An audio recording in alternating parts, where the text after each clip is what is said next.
out here with Gambler Lures. I want to talk to you a little bit about the Gambler Lures flipping tube.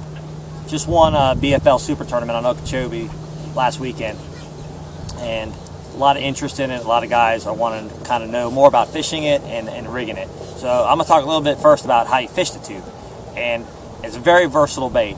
You can fish it anywhere from weightless to flipping it with a 1 ounce weight, anything in the middle.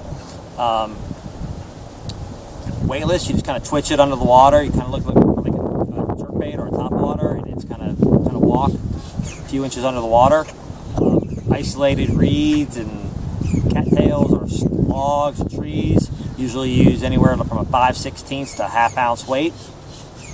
Just pitch it up in there, let it glide down, and then kind of stroke it, pop it a few times, reel it in and do it again.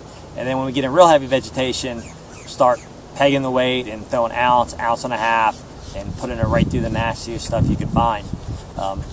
A very versatile bait, a lot of different ways to fish it. Talk a little bit about rigging the tube now. We rig it up on a 5/0 extra wide gap Superline Gamakatsu hook.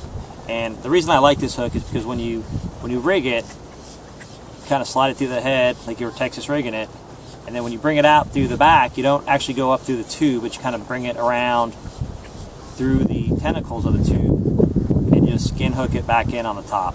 Okay. One of the negatives about a tube is, a lot of people will complain about missing fish on them because the hook will kind of ball up. Well, when you do this, you're just on the outside of that, and when you set the hook, you get a clean hook set most of the time. You'll land a lot more fish. And the other rigging trick is the tube is normally hollow. What we like to do is take that tube, and I'll take some one of my used baits. In this case, it's a 7-inch ribbon tail, and I'll just break a little bit of it off.